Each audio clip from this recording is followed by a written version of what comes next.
Okay, we're gonna get started. So welcome again. We're doing our yearly or annual webinar on taxes and tax planning. Um, I'm Owen Bondron. I'm a partner in Independent RX. Just a couple of housekeeping things. We are recording this webinar, so if you missed something or want to go back to it, we will be recording it and posting it out on our YouTube, our website, etc. And you can grab it there. There is a Q&A that is in the bottom of your Zoom bar there. So if you want to ask questions, you can drop them in there. We'll either address them as we go or at the end. We'll address as many as we can. If it's too complicated of a text question, we may have to reach out to you directly. With me is Jim from our team. I'll let him introduce himself.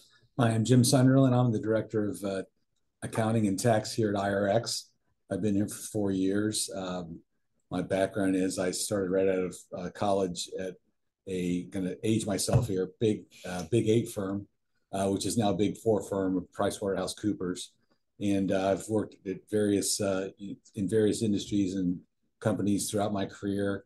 In the uh, four positions I had prior to coming to IRX. So I was CFO at those companies. So got a lot of good experience and glad to be here. So Yeah, and I'm Rich Danhoff. I'm also a partner here and at IRX, and my primary function is, IRX is a company, basically three segments of business. We help people start and buy pharmacies.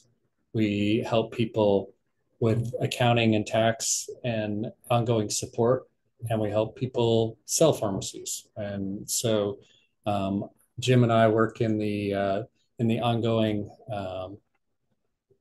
side of the business and service over 120 stores across the country. And our focus is the ongoing accounting and taxes and support for stores.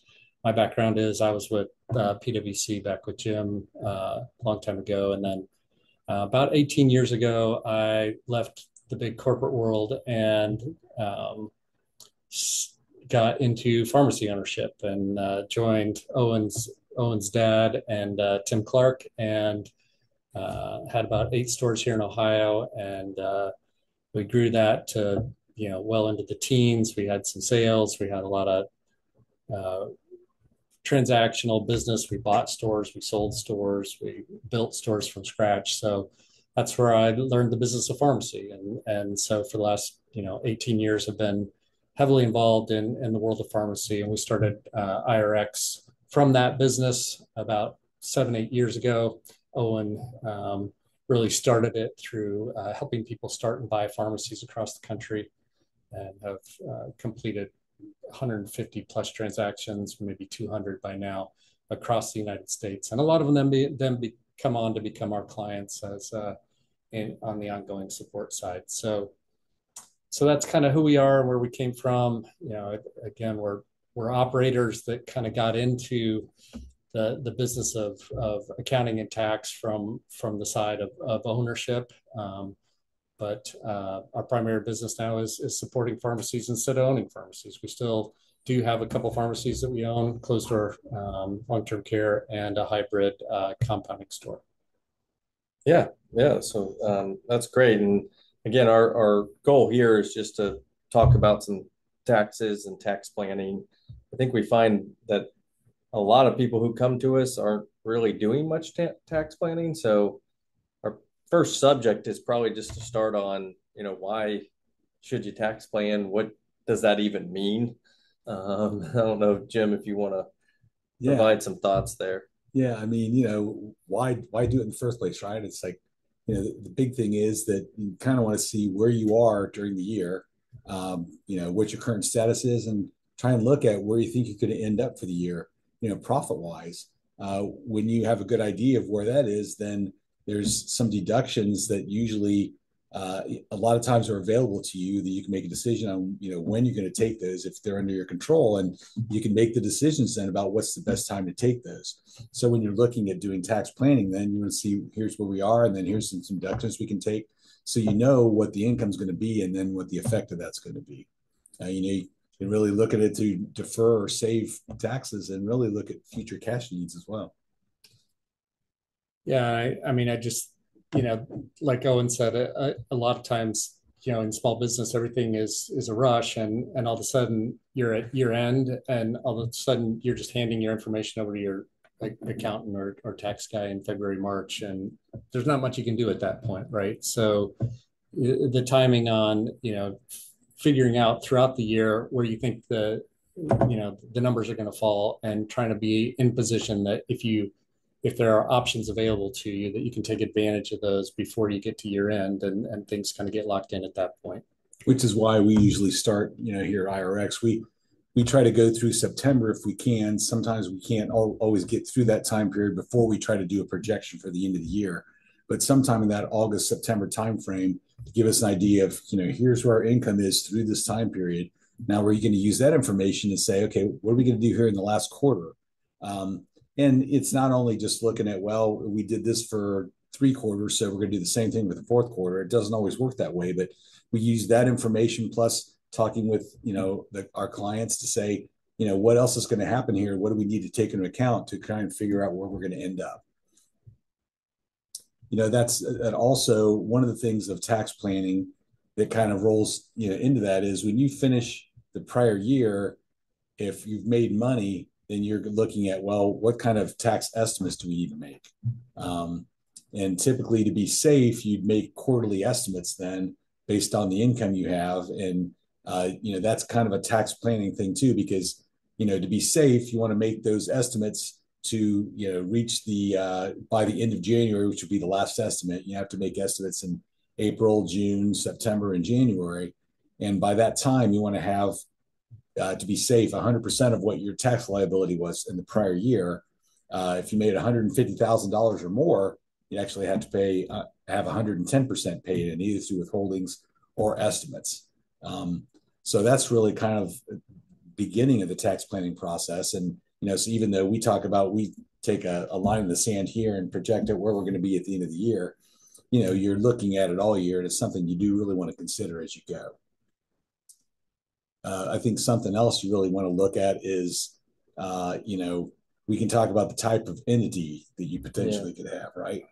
If you're, most of our pharmacies are going to be flow-through entities, which, would be either a single member LLC, sole proprietorship, or an LLC/partnership where you've got multiple owners, or it might be an S corporation. All those are considered flow-through entities where the income passes through to the owners. If you're a C corporation, then the tax is going to be paid at the pharmacy level, at the corporate level, and there's a standard tax rate, right now at least, 21%. We'll see if that changes based on what happens here in November. But then the taxes, you still have to do tax planning for a C corporation, because then you're looking at, what can I do to decrease my income and pay a small amount of taxes at the corporate level, even though it doesn't flow through to you.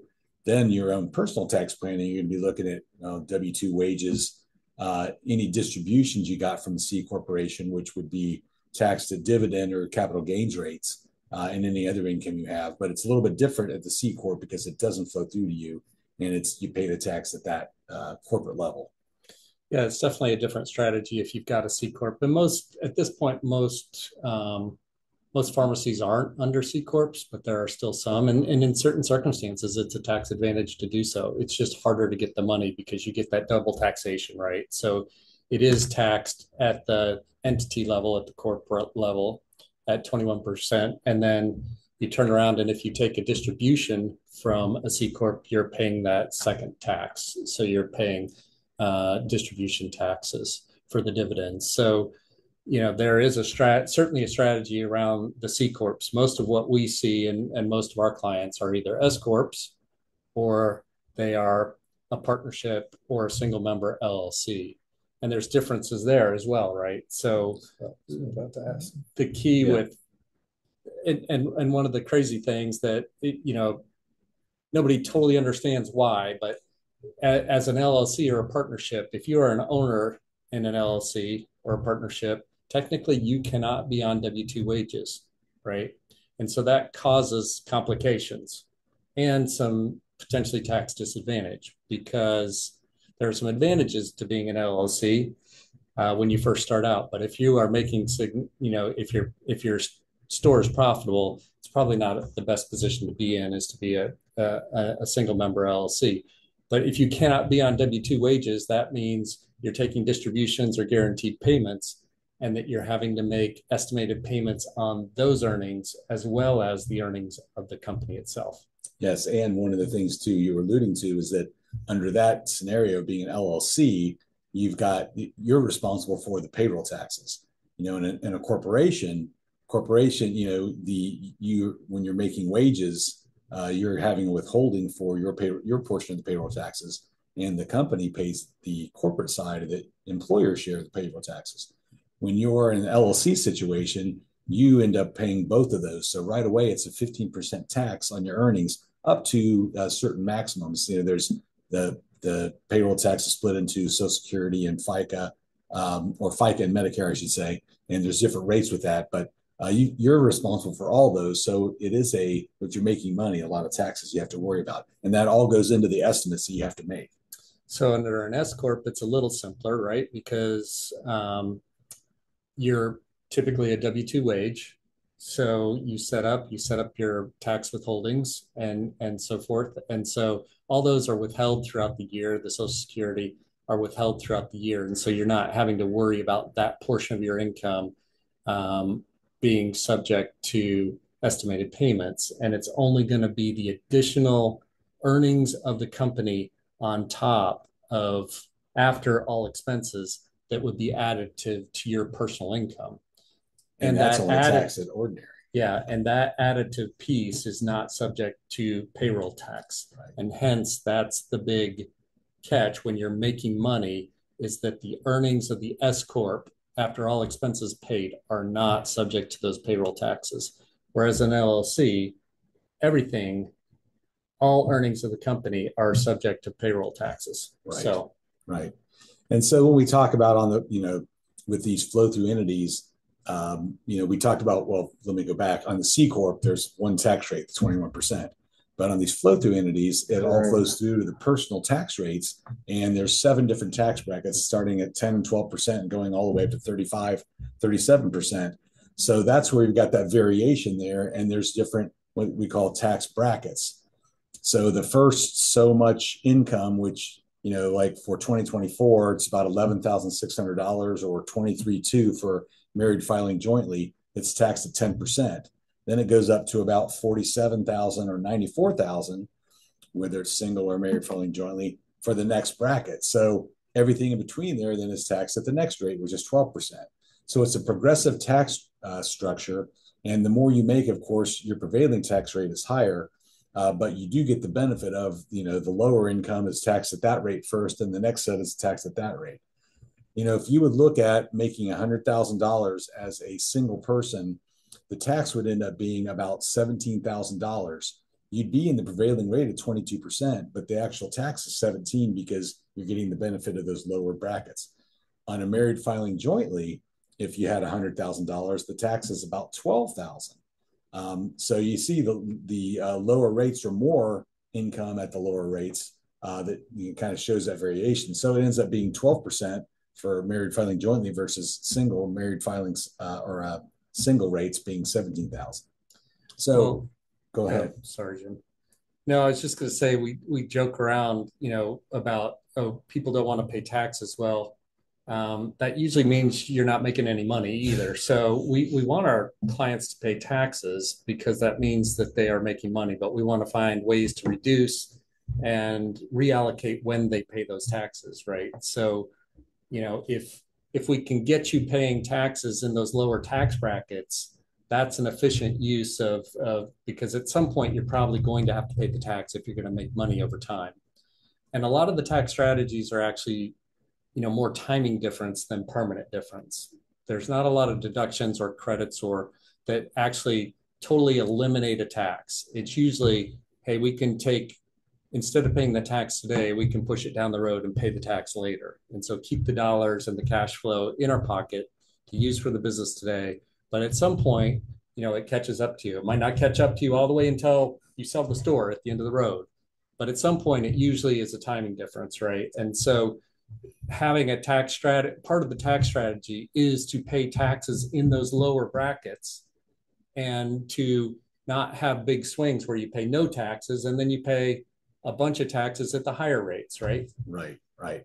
That's all what comes into timing. And that's why it's important to kind of understand all the brackets, because you can get into a situation like Rich said, where you take all these deductions and you don't get as much bang for the buck because the blended rate is a lot lower than that top rate you're at. So it's a lot of decisions on things you can make decisions on and have impact on that you've got to decide, how you want to do it. Are you going to defer that tax all down the road, or are you going to try and spread it out a little bit? So it's not always easy decisions to make. Yeah, and a lot of that is around capital assets, right? Right. And when you're at year end potentially or throughout the year, when you're purchasing something, a large piece of equipment that needs to be capitalized, then that's creates some opportunities to make some decisions. Do I want to recognize more income this year and more deductions this year? Right. And when you get into depreciation too, there's it gets complicated because there's so many options available to take that deduction. What's available, in 2024 would be a Section 179 deduction, which allows you to, you can pretty much pick and choose on that asset how much of that you want to just write off immediately. Most people just would take the whole asset and write it off. There are limits as far as the amount you can take in total, but you can write that asset off, and it could be one asset in an asset class. You decided to write that one off, and the other ones you're going to depreciate other ways. Gives you a lot of flexibility there, but you also have the limits as far as if you take that, but you're not profitable that year, then you might have a 179 deduction, but you can't actually take that deduction that year. It just carries forward to use in the future. Another method is bonus depreciation. Bonus depreciation, the rate this year is 60%. So if you had a $100,000 asset and you said, I'm taking bonus on that, you would take 60,000 right up front, and then the rest of the 40 would be depreciated under the conventional depreciation methods. The limitations there are that if you're going to take bonus depreciation, you have to take it on every asset that was purchased in that class. There's different asset classes. So if you have a certain type of asset that falls into a life and asset class, and then everything in that class that you bought that year, you have to take bonus depreciation on. The other advantage is if you have a loss that year, you can still take bonus, and it might create a bigger loss. And depending on your deductibility of that loss, you could maybe reduce your income a lot that year, where under the Section 179, you wouldn't be able to.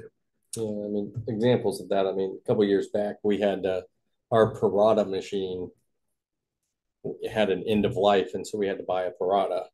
So we wanted to get that into service by the end of the year so that we could have these discussions of what do we want to do. Right. We saw a lot of people with USB 800 too have to build new labs. And so that's a pretty big capital expense that you could, might, if you're making money, might be a good option if you're going to do it. Now, we see people who want to do tax things just to save on taxes, but it still needs to be a business decision in my perspective. Like with the Parada, we had to buy one. Like we didn't have a choice. It was part of our long-term care business. Like we needed a packaging machine. So we could get an asset that we were going to buy anyways and get some tax benefits from it. Yeah, you make really two good points there. One being get it in service by the end of the year. Really to take the depreciation deduction, you've got to not only purchase it, but have it in service for that year. The other thing is, you don't want to buy something just to buy something to take a depreciation deduction. If you're going to, it's just have to think it all through, because if you're not going to use that asset, there's no reason to buy it from that standpoint. It's just better to pay the tax on it. If there's something you actually need, it's a perfect way to actually be able to defer tax on that. But that gets into when we talk about the timing of things. and the depreciation, the different options. We talked about the 179 and the bonus, but you can also take regular, what they call maker's depreciation. And it's modified, I think, accelerated cost recovery system, which goes back years and years and years.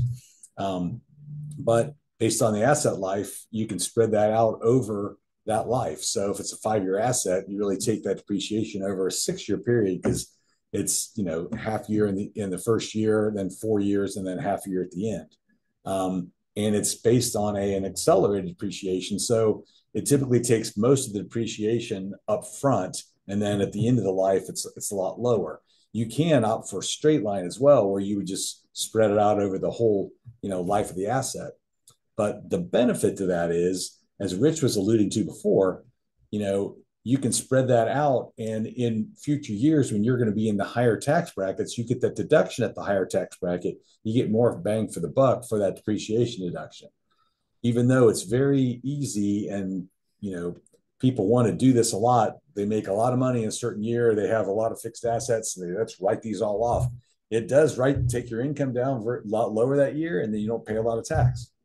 The issue is, in future years, you don't have that deduction, and you're going to have a lot more income and to pay the tax on. But in the future, you don't know what your income is going to be. So that's where it's a juggling act, and you have to really make decisions about what's the best way to do that.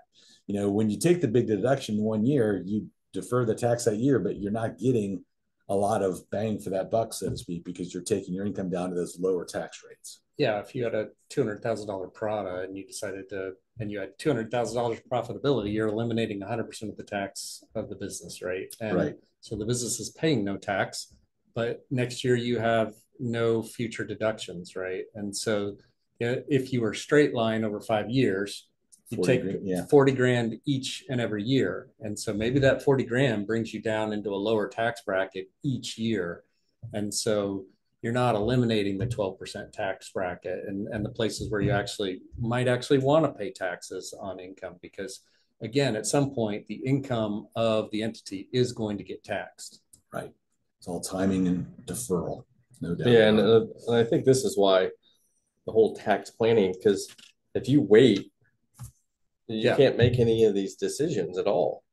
And you've also got to kind of project forward. What am I going to do next year? How's the year going to end? And spend a little bit of time, especially as you start making more money, trying to figure out, should I just defer? Should I spread this out? What are my options? And, you can't always get it perfect, but it can make a big difference financially, or at least from a cash perspective. Right. If you can kind of get over the thing about, well, I got to pay some this year and pay some in the future versus nothing this year and deferring it all. So, everything's a risk, right? So you don't know what's going to happen in the future. And I think, we've talked a lot about depreciation, but there are certainly other items that we could talk through that with good tax planning, you may be able to, save yourself some money this year, or, and maybe cash flow is a huge need this year. We did go through the DIR double up at the beginning of this year, which drained cash out of a lot of stores and put them, much closer to the edge. And so maybe cash is really important this year. Right now, we need it now. Yeah. So, again, depreciation is not the only. It's just a good example of how to. We didn't even get into bonus depreciation. So there's different ways to depreciate assets that can line up those deductions with your income, and there are certainly other tax planning strategies that do similar, that can work in similar ways, whether it's benefits and profit sharing and funding of retirement plans. And should we touch on cash basis financial statements? Yeah, I think so. I mean, a big thing, and we've in the past, we've talked a lot about the difference between accrual and cash, right? And coming from the corporate side of the world and, big four public accounting, all your major corporations, everybody are compliant with GAAP and they are under accrual-based accounting. And as a small business, we have options, right? And sometimes some of those options can be to our advantage. And accrual accounting tries to match everything. So think about it in pharmacy at point of dispense. So you're recognizing revenue at point of dispense, even though you haven't been paid. And you're recognizing cost at point of dispense, even though you bought that bottle maybe 6 months ago, even, right? So it's all about point of dispense in pharmacy, whereas cash is the exact opposite. I bought the bottle here, I get to deduct it. I got paid by my third party, 3 weeks after dispensing, I don't have to recognize the revenue until then. And so that's another strategy that we can look at. And nobody is 100% true cash basis of accounting. It's usually some modified, whether you call it modified accrual or modified cash. But you do check a box on your tax return that's either going to be cash or accrual. And if you can move back to another method, not frequently, but you can make a change. So if you historically always reported under accrual, you can make a change with some forms to now start filing under cash. Right. And the advantage there is, I mean, you get a big advantage up front the first year you do that because you're deferring all that revenue that you've dispensed. So, you've earned it under the accrual method, but since you didn't collect it yet, you're pushing that into the next tax year. And then you're typically paying for things before you actually dispense it, but then the revenue is getting deferred till afterwards. So you're deferring all that revenue, which is going to be really income, and you defer that. Now, once you've done that, the benefit each year is kind of there's not really much benefit going forward, but you get the big benefit up front, and really you're deferring that tax until I say the end of time, being whether you sell the pharmacy or I guess really sell the pharmacy or decide you're not going to be in pharmacy business stop being anymore. in business. Yeah. Right, stop being in business. So it is a big benefit there. There's other things too with cash basis where you get to the end of the year and there's certain things you can maybe spend a little more on, and you can take the deduction in that year because you spent the cash. Likewise, if there's any way to defer actually receiving the cash that you've got coming until the next year, then that's a way you can kind of take advantage of the cash basis financial statements. So that's one big area that we take a look at a lot, and something now. I mean, most pharmacies fall under this, but the limit on this is $30 million. So if the last 3 years of your annual revenue is $30 million or less, you can qualify for cash basis, which the vast majority of pharmacies do. Yeah, and making that decision as to when to do that, right? When to make that switch. So, you may, the timing of that decision is kind of important too. You want to have it in a year in which you have some income to deduct. You could also end up creating loss carry forwards that you can then use in future years. But, that's another part of the decision, is just the timing on when to make that decision. And then we also have clients that for whatever reason, and there are a myriad of different reasons to stay accrual. And so we have a mixture of both, but I would say the majority, it makes sense to be cash basis for tax purposes. And we've had some that we've had to keep accrual, or we didn't have to, but there was no reason to take them to cash basis for a while because it really was no benefit anyway. And at some point it was, and we took advantage of that at that point in time. So that's something you can kind of really make decisions on that will, affect, like we said, it's all a lot of the timing and deferral of that income basically. And you mentioned earlier some like benefits and those kinds of things. I think we get a lot of questions about self-employed. Yes. That's one thing we want to make sure that our owners do that. A lot of times they maybe don't offer medical benefits to their employees, but they do pay them themselves, and they maybe have their own policy. And that should go through the pharmacy. The owners can still take the deduction for that, let the pharmacy pay for that, and you get that deduction. That's another tax planning thing. You don't want that just to go by the wayside and not be able to take that deduction. So, it ends up flowing through to the owners, and the owners get the deduction on their personal return. But in essence, you get that deduction for that, whether it be healthcare, the HSAs, things like that. Even sometimes, as Richard just alluded to, retirement plans.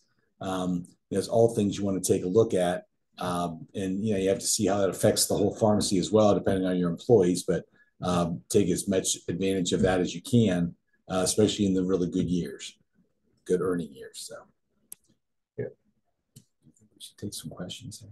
Let's see. It looks like they're piling up, but can we see them? It's hard to see the questions. Yeah, the questions are a little hard to see, so I'm gonna scoot a little bit closer. We have let's see, that.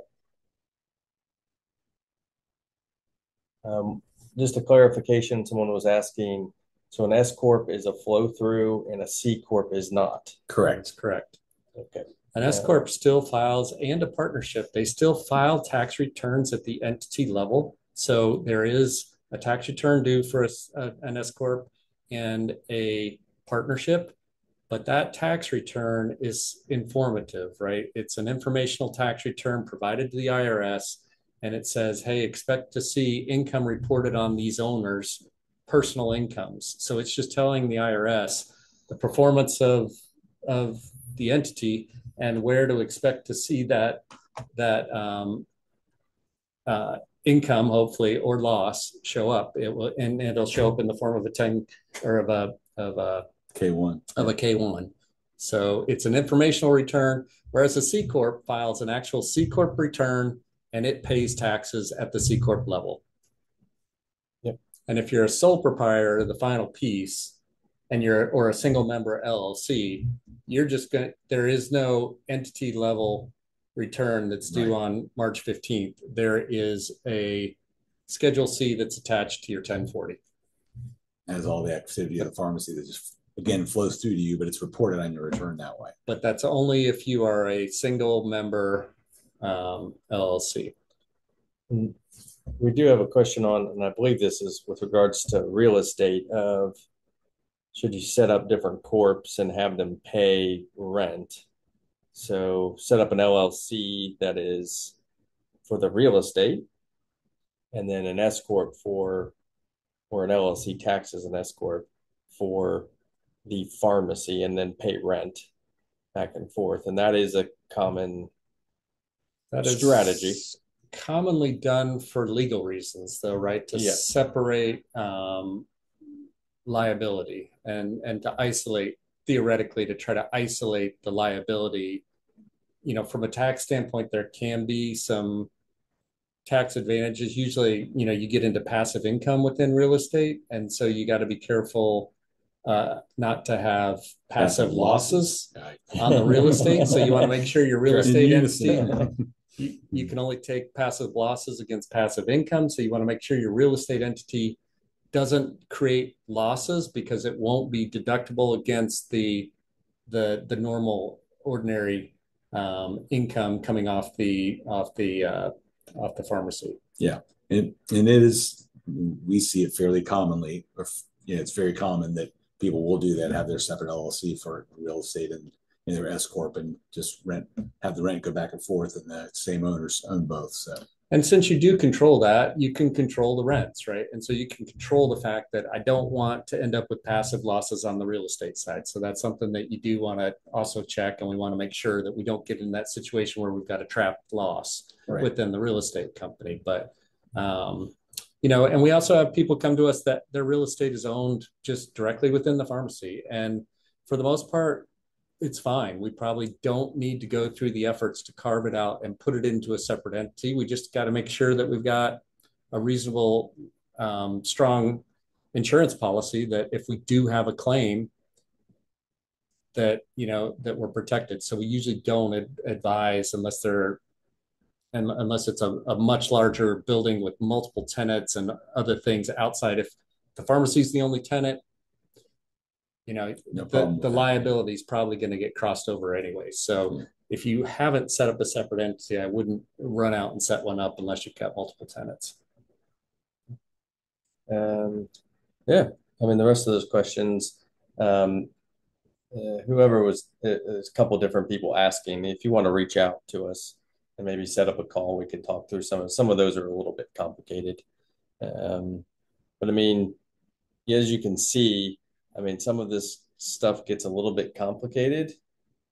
It's probably not as complicated as you think it is, but a lot of it has to do with starting early and talking and especially if your business is changing at all, growing, becoming more profitable, you're getting multiple entities, for example, or real estate or what have you. You want to get out ahead of that and start having conversations with a CPA of some sort, whether that's us or someone else, because it can make a huge difference to your cash flow, both in the short term and long term. Yeah. Well, and I think, we get a lot of people coming to us, saying, well, how can I eliminate all my taxes? You have to have some magic, deduction here or there. And we certainly have tools at our disposal and whether you're a compounder and there's potentially R&D tax credits but that's a process you got to work through. And our philosophy has been, we want to be aggressive about and avoid taxes when we can do that. We want to be smart about taxes, but we don't want to take risks that risk the entire ship, right?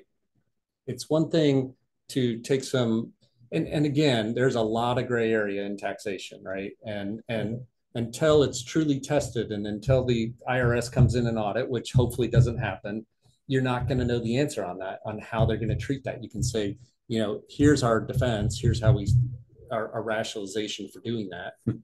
But we just want to make sure that in taking some of those risks, that if it goes against us at some point, that we don't lose our business, right? So we want to be aggressive, but we also want to be careful that, if something that we've done and we have to pay, a back penalty or tax, that we can afford to do that and clean that up. So that's another part of the balancing act, I think, that we have to get in, with our clients and kind of assess those risks and be careful about, some of the roads. So there typically isn't, a magic bullet out there that says we can just do these things and Right. Buy an oil well in Oklahoma and eliminate all our income. That doesn't do that come on the personal side. It doesn't come with a lot of risk. So Right. we don't want to risk losing everything. Yeah. We did have one final question, was asking how do they reach us? Our phone number is 937-522-0175. And that's 937-522-0175.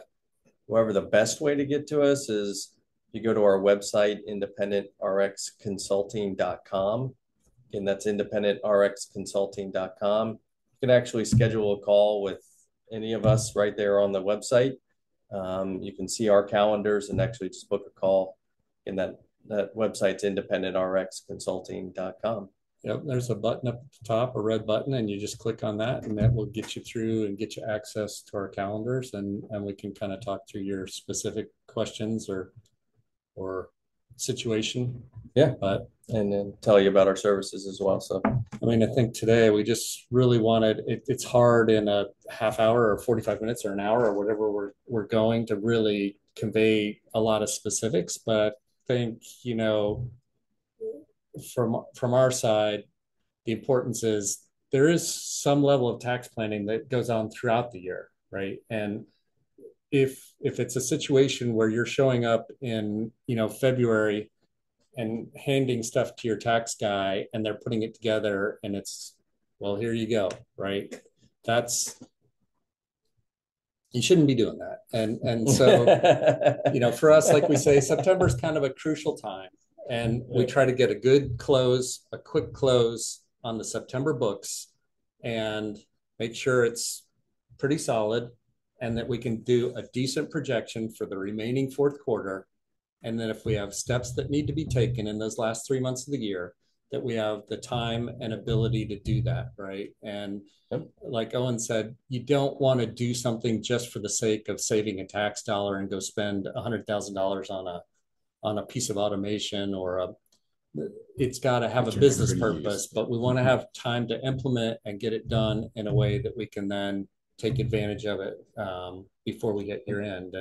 And we also just want to make sure that, there are no surprises. It's tough when you all of a sudden get to March and we're like, okay, with your if you don't do the planning, then you don't want to find out, oh, I owe, $70,000 on April 15th, and I haven't made estimated payments, and I'm behind, and I've got penalties, and I've got interest.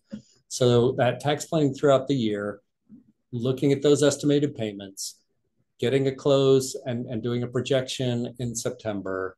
And so that that, reasonably well that here's my tax liability. I'm going to go owe $50,000.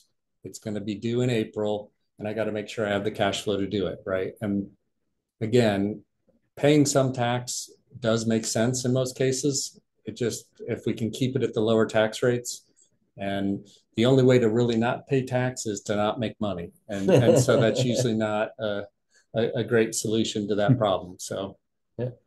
Yeah. Well, thanks. You want to talk about, we had a couple of things on that, or, regarding the basis forever. Oh yeah, we didn't talk about basis. Sure, yeah, we should talk about basis. It's important. Let me bring up one thing before that. We had a little segment on there, just a little thing about 24 changes. From our viewpoint on the business side, there really isn't a lot that has affected the businesses. There's always a thing, I don't know if you call it bracket changes, where every year based on inflation, the brackets change a little bit. The rates are still the same, but they go up a little bit, and it's an advantage because everyone's wages are going up with inflation. We've had a lot of that lately, but the brackets go up as well. So just through inflation, it doesn't throw you into a higher tax bracket. So that's a good thing from that standpoint. And a lot of other numbers change that way about limits on things like that. One thing we talked about before was the bonus depreciation that did go down this year to 60%. That's just part of the last tax act, where it was 100% up until last year. Then last year went down to 80%. This year 60%. Next year it's going to be 40%. So unless the new legislation is put into place.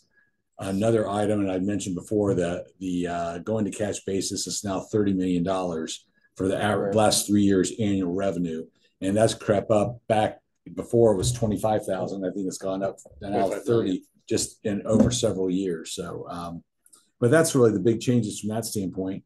The last thing, just wait till next year, right? Yeah, yeah. With an election year, there's potential, and you can't really predict that, but there's potential that the corporates. There's been talk about going up or going down, corporate tax rates moving, and so it depends capital gains rates too. So there's a lot of potential for change in the next couple of years. There's also some tax laws that are expiring, right? Yes, so that could affect things as well. Definitely. So again, another reason that next year you kind of want to start planning early, because it might be a fluid situation. To stay on top of top of that for sure. So I think the last thing we wanted to touch on was basis, and it's basis is something that's very important. I think we kind of said, like, what is it? Why is it important? What is it? It's important just because you need to track your basis, and this is for flow through entities like S corps and LLCs. So, for one, like the deductibility of any losses you have in a current year, and what the consequences are of any distributions that you make. And the last thing would be what the gain and loss is if you would sell your stock in that pharmacy, and what you basically, have your ownership. It's a little bit different when you buy a C corp or just a share of stock somewhere. You have a basis in that, and when you get dividends on that, you pay the tax on the dividends. But the basis is what you paid for it, and then you sell it later for a gain. You're going to pay capital gains on that gain, or gains tax on that gain. And S corp, or these flow through entities, are a little bit different in that the basis it's moving around a lot. You start off with what you paid for the entity, and then it's going to increase by the income that the entity makes during a year. It's going to decrease by any distributions made that year, or any losses that are made during that year. So, we kind of think of it as almost an investment account, or, a bank account. You put money in, that's your original basis. Then you make money, it goes in there and it gets taxed. Then you take money out. If you have distributions, it decreases your basis or that account. And if you have losses, it would decrease it.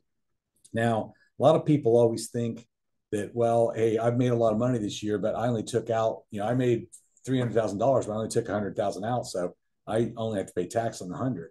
That's not the way it works in the flow through entities. You pay tax on the 300 that you made. If you only take 100 out that year, that's fine. There's no tax consequence to that. The next year, you can take the other 200 out. There's still no tax consequence because you paid the tax on that 300,000 already. Um, but you have to track that because at any point in time, you might not have any basis left to take those distributions tax free. If you don't, then they end up being taxable, or the deductibility of a loss. So, for instance, if you start off the year with only a basis of 100,000 and you had $150,000 loss that year, you would only be able to deduct on your tax return $100,000 because the 50,000, that would take you below zero. Your basis can't go below zero. What that does is create a tax loss carry forward that you use in the future to offset future income. So, this is a dynamic number that changes every year. It's very important that when you start off, you track that and you continue to track it as you go throughout, your life as owner of that pharmacy. We take over for a lot of clients in midlife of they've been in business for 10 years and then we take over. It's hard to go back and establish what the basis is if you haven't tracked it. And a lot of times we have to go with the records they have there. So it's very important that you want to keep those accurate going forward. That's one thing we're very, very diligent on. Especially if someone starts off with us, we're going to track that every year and make sure everything ties out because it's an important concept. You get to the end, if you got a basis of 50,000 and you sold your pharmacy for $1 million, well, that shows you how much gain you picked up on that. Chances are, if you got that much gain, you've pulled a lot of money out of the pharmacy, and that's why you only have a $50,000 basis. But in any case, that's kind of a summation of that. So. Yeah, I think like Jim said, we get a lot. That's one of the big things that's oftentimes not very precise. Let's just say when we take on a new client and we're looking at historical tax returns and basis schedules. And so I think it's a really confusing topic to a lot of people. They don't totally understand what basis is. And so making sure that your accountant or that you or whoever's is tracking that basis because it can have significant ramifications along the road and at the end of the road. So right. Your basis is a really important topic. Yeah. I had mentioned just a second ago about the loss carry forward, so that kind of how it ties into that. The last item is multiple entities. We've got a lot of clients that, especially as they're growing, they buy multiple pharmacies and they've got several going at the same time. And we'll have situations where they have 4 entities, 3 of them are making money, and the 4th one isn't. Well, we want to make sure that if that one that's not, they've got the basis to take a loss to help offset the other 3 that have income in the current year. We don't want to have income on these 3 and just have that loss have to carry forward because they don't have the basis. There's ways you can, make contributions between the entities to create that basis so then you can take that loss. And that's what I meant on the agenda about multiple entities. That's something to really look at on the basis to make sure that you're utilizing that losses on those entities that have that to offset against the ones that have income.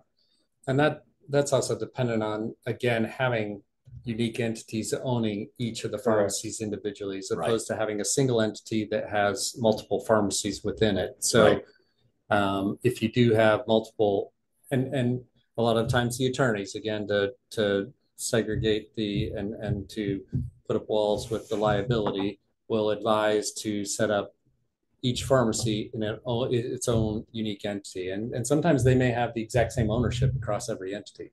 So at least that does, if that does occur and you have, there is planning opportunities there on how to move and shift that income to take advantage and make sure that we don't, again, trap losses. We talk about trap losses where you're creating a loss and have no ability to use it against other income and eliminate other income with that loss. So yeah, that's just another, if you have multiple entities, but yeah. Okay. Well, we covered 50 minutes in. Yeah. So I think we didn't get any additional questions. So again, if you want to reach out, it's at independentrxconsulting.com. You can schedule a discussion there. We will record this and resend it out and look for our next webinar in October. Thanks for joining. Thanks for the time.